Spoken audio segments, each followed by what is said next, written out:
Jujur makin kesini aku makin kecewa sama betapa banyaknya ilmu yang gak aku dapetin selama sekolah, maupun kuliah. Dunia bilang, kalau kita harus belajar supaya berpendidikan, dan gampang dapat pekerjaan. Setelah itu katanya hidup kita bakal baik-baik aja, tapi realitanya ternyata gak semudah itu buat bisa sukses. Kita paham banyak hal tentang keuangan, lebih dari yang udah diajarin di sekolah, fundamental dasar itu pondasinya kesuksesan. Ada di keuangan pribadi kita. Nah, supaya terhindar dari kegagalan, dan masalah keuangan kalian perlu tahu nih, 9 aturan paling penting yang harus jadi pegangan hidup kalian. Oke, kita mulai ya. Nomor 1. Membeli rumah pertama. Mungkin kalian udah sering dengar, saran yang sering dibicarakan ini, kalau mau beli rumah mesti nabung minimal 20% dari harganya buat DP. Kalau gak kalian bakal terpaksa bayar asuransi kredit atau KPR pribadi, yang bisa menguras dompet kalian. Nah, ilmu seperti ini yang gak diajarin di sekolah. Meskipun bayar kredit rumah lebih gede mungkin bikin kesal, tapi ada pertimbangan finansial antara bayar lebih banyak sekarang, atau nunggu sampai tabungan 20%. Untuk uang DP rumah. Sementara kalau kita lihat faktor makroekonomi di Indonesia, dalam beberapa tahun terakhir aja nih, nilai properti itu melonjak tapi gaji pekerja relatif stagnan. Jadinya gak realistis dong, kalau mau nabung 20% dari total harga rumah. Karena harganya bakal naik melulu tiap tahun, jadi mungkin saran terbaiknya gini nih. Kalau kalian bisa nabung duit 20% itu, dalam waktu 5 tahun, ya monggo aja. Tapi kalau butuh waktu lebih lama, kalian bakal kejar-kejaran tuh, sama target rumah yang terus naik harganya. Nomor 2, nabung, nabung, dan nabung. Di sekolah kita diajarin buat nabung minimal 10% dari pendapatan kita. Tapi jujur aja, ini tuh gak cukup buat pensiun. Kecuali kalian punya penghasilan ratusan juta per bulan. Buat kebanyakan dari kita, yang gajinya cuma standar UMR, nabung yang terbilang oke tuh sekitar 25-40% dari pendapatan. Aku gak bilang 10% itu sama sekali gak guna ya. Itu langkah awal yang pas buat membangun kebiasaan nabung. Tapi buat bisa nabung lebih banyak, kalian perlu ngurangin pengeluaran dan biaya yang enggak perlu. Daripada beli kopi tiap pagi, mendingan tuh duitnya kalian masukin ke rekening tabungan. Atau malah investasi reksadana yang bunganya lebih bagus. Nomor 3. Dana darurat. Mungkin kebanyakan dari kita gak pernah diajarin, atau bahkan gak pernah dengar istilah ini pas masih di sekolah, dan kalau ngelihat data tahun 2022, statistik nunjukin bahwa cuma 9% orang Indonesia yang punya duit buat dana darurat, untuk bertahan hidup selama 6 bulan, kalau mereka berhenti atau bahkan enggak bekerja, artinya yang sama sekali enggak pegang dana darurat ada 91%. Sementara kalau data per tahun 2023 gak sampai 30% karyawan di Indonesia, yang punya dana darurat buat 3 bulan. Wow, ini tuh data yang sangat mengkhawatirkan, dan nunjukin banget, betapa orang-orang meremehkan pentingnya dana darurat. Bayangin aja kalau kalian tiba-tiba kehilangan pekerjaan hari ini, apa kalian punya cukup uang, buat nutup biaya hidup kalian beberapa bulan ke depan? Aturannya sih seenggaknya kita punya simpanan, buat 6 bulan biaya hidup.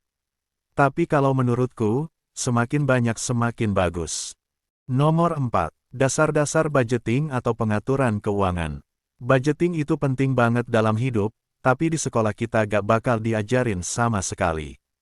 Padahal kalau kita gak ngerti dasar-dasar budgeting dari pas masih sekolah, bisa jadi kita kurang siap begitu lulus dan masuk dunia kerja. Menghadapi realita kehidupan, gak ngerti cara ngelola tagihan dan bedain antara keinginan sama kebutuhan, bisa bikin kita alami kesulitan terus-menerus. Semua orang perlu tahu, bagaimana cara merencanakan gaya hidup yang dibiayai dari penghasilan yang didapat. Ini termasuk ngerti cara budgeting atau bikin anggaran untuk bayar semua tagihan, sambil tetap memastikan bahwa ada cukup duit buat bayar kebutuhan pokok. Kayak belanja dan nabung. Meskipun budgeting itu penting, gak ada orang yang benar-benar senang belanja untuk setiap rupiah yang dia keluarin. Alternatifnya kalian bisa coba cara, yang namanya practical budgeting. Yaitu bikin budget, dan rencana dalam jangka waktu yang lebih panjang. Misalnya kalian bisa nentuin, apa aja yang kalian butuhin setiap bulan, dan bikin budget dengan kebutuhan keinginan dan biayanya dalam 6 bulan ke depan. Dari rencana yang udah dibuat, kalian bisa pisahin jumlahnya ke akun yang berbeda, biar kalian gak ngeluarin lebih dari budget, terus sesekali kalian bisa cek daftar itu, buat tetap stay on track. Nomor 5. Compound interest alias bunga majemuk. Keajaiban dari bunga majemuk adalah rahasia terbaik yang jarang disadari. Sementara kalau buat anak muda salah satu keuntungan yang mereka miliki, dibanding generasi yang lebih tua adalah waktu, walaupun anak-anak muda mungkin gak langsung bisa mencapai tujuan keuangan mereka. Tapi mereka punya keunggulan kalau kita bicara soal investasi yang harus anak-anak muda lakuin, hanyalah memanfaatkan kekuatan dari bunga majemuk itu, dengan menyisihkan sebagian kecil uang ke dalam rekening, atau investasi yang bunganya tinggi. Anak muda bisa tuh ngumpulin kekayaan yang akan terus berkembang. Seiring berjalannya waktu nih, buat nunjukin berapa pentingnya bunga majemuk. Sebagai contoh, kalau ada seseorang yang datang ke kalian, dan nawarin 2 pilihan. Yang pertama $3.000, dan yang kedua uang $1. Yang nilainya nambah 2 kali lipat setiap minggu. Mungkin, banyak orang yang akan milih yang pertama, begitu juga dengan kalian. Padahal kalau dihitung-hitung, opsi yang kedua tadi bisa jadi bernilai $10 juta hanya dalam sebulan saja.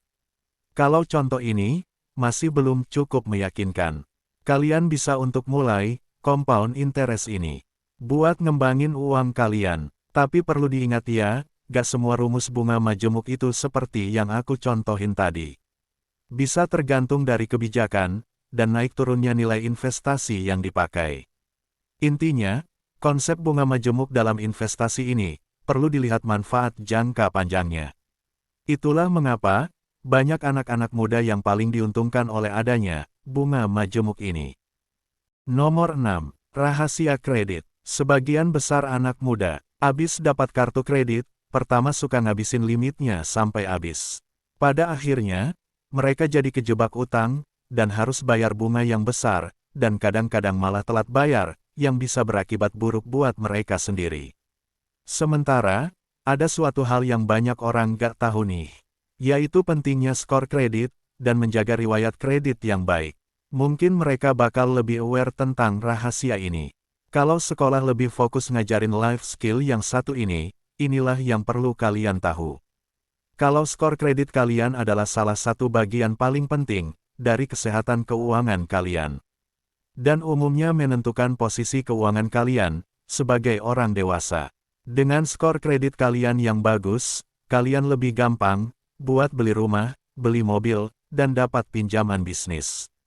Intinya, mempermudah kalian mencapai berbagai tujuan keuangan di masa depan. Kita gak bisa lagi yang namanya ngelewatin, pentingnya kredit. Semua orang perlu tahu, gimana caranya membangun, dan mengelola kredit, supaya punya skor yang selalu baik. Ada beberapa tips yang bisa kalian cobain untuk mencapai skor kredit yang baik. Yang pertama, bikin kartu kredit. Banyak orang yang berpikiran kalau ngambil kartu kredit itu salah. Tapi sebenarnya, penting banget buat bangun skor kredit kalian. Sebagai contoh, aku punya teman. Sebut saja namanya Nanda. Seperti kebanyakan orang lain, dia menghindari ngambil kartu kredit sejak dia masih muda. Sampai di sini kedengarannya normal, dan gak ada masalah kan. Tapi, begitu dia mau beli rumah, dan mobil, dia gak bisa dapat pinjaman. Karena catatan kreditnya belum terbentuk. Begini cara kerjanya, kalau kalian ngambil kartu kredit, dan kalian pakai lembaga keuangan. Kalau di Indonesia ada OJK, mereka bakal mencatat semua transaksi, dan pembayaran bunga kalian, berdasarkan efisiensi kalian dalam berhutang, dan membayar hutang. Mereka bakal kasih skor ke nama kalian. Nah, pas kalian mau cari pinjaman, skor itu yang bakal menentukan jumlah pinjaman, yang bisa kalian dapatkan beserta bunganya. Dan yang kedua, selalu bayar hutang kalian tepat waktu. Gak ada cara lain buat yang satu ini. Kalau sudah jatuh tempo, segera bayar hutang kalian hari ini juga. Nomor 7. Aturan-aturan asuransi. Kalau ada orang yang bergantung sama kalian, secara finansial, entah itu anak, pasangan, atau orang tua kalian, itu artinya, kalian perlu punya asuransi jiwa, Lebih baik ambil asuransi berjangka daripada asuransi seumur hidup. Soalnya kalian bakal dapat perlindungan pas dibutuhin. Tapi, kalau gak ada yang bergantung sama kalian secara finansial, mending stop dulu aja asuransinya, buat hemat duit. Selain itu, kalian juga perlu asuransi buat hal-hal lain, kayak barang-barang yang kalian punya. Ini termasuk mobil, rumah, harta berharga, dan kesehatan. Ambil waktu kalian buat bandingin berbagai tarif dan fitur yang ditawarin berbagai perusahaan asuransi, sebelum memilih yang cocok sama kalian. Nomor 8. Pajak. Pajak itu, topik yang sebenarnya sangat luas, dan jarang dibahas di sekolah. Padahal di sisi lain, penting banget buat ngerti gimana cara kerjanya pajak, kalau kita mau tetap jadi warga yang patuh hukum. Seperti contoh realitanya, sebelum kalian mulai diterima kerja di suatu tempat, atau jualan dari bisnis kalian, pelajari dulu cara ngitung tarif pajak, dan cari tahu berapa duit yang bakal tetap ada di kantong kalian. Ini bakal bantu kalian buat nentuin, apakah tawaran kerja kalian itu bakal cukup, buat kebutuhan keuangan kalian, atau kalau di bisnis. Supaya kalian bisa nentuin strategi harga yang pas buat produk atau jasa kalian. Misalnya, gaji 5 juta per bulan, atau kalau di total 60 juta per tahun, bakal kena pajak 300 ribu per tahun. Jangan lupa untuk selalu perhatikan tarif pajak marginal, yang bakal ngaruh ke kenaikan gaji kalian. Buatlah kebiasaan hitung pajak kalian sendiri, soalnya banyak banget informasi yang kurang tepat, dan saran yang gak bagus di luar sana. Nomor 9. Jaga kesehatan kalian. Gak enak banget kan, kalau harus bayar beberapa juta buat ke rumah sakit, gara-gara cedera, misalnya tangan patah. Kalau kalian gak punya asuransi, kalau bayar premi kesehatan bulanan aja udah bikin pusing, bayangin kalau kalian sampai masuk ke ruang gawat darurat. Kalian mungkin sampai harus pinjam duit buat bayar tagihan medis, dan itu bisa jadi beban buat orang lain, yang sudah punya rencana sama duit mereka. Gak adil banget kan? Nah, makanya kalau kalian belum punya perlindungan kesehatan dengan asuransi, ataupun BPJS, buruan deh, cari sekarang. Selain itu bisa juga untuk menjaga kesehatan, juga bisa membantu kalian dalam menghemat banyak uang. Ini termasuk makan makanan yang benar, jaga berat badan yang sehat, rajin berolahraga, gak berlebihan minum minuman beralkohol, dan hindarin hal-hal yang bikin kecanduan, kalau gak mau nyesel belakangan. Jaga kesehatan kalian mulai dari sekarang. Oke. Jadi gitu ya pembahasan tentang ilmu finansial yang tidak diajarkan di sekolah. Semoga kalian lebih paham soal keuangan, dan bisa mencapai tujuan finansial dengan baik. Terima kasih telah menyaksikan video ini. Jangan lupa like, share, dan subscribe untuk konten-konten bermanfaat berikutnya. Sampai jumpa di video berikutnya.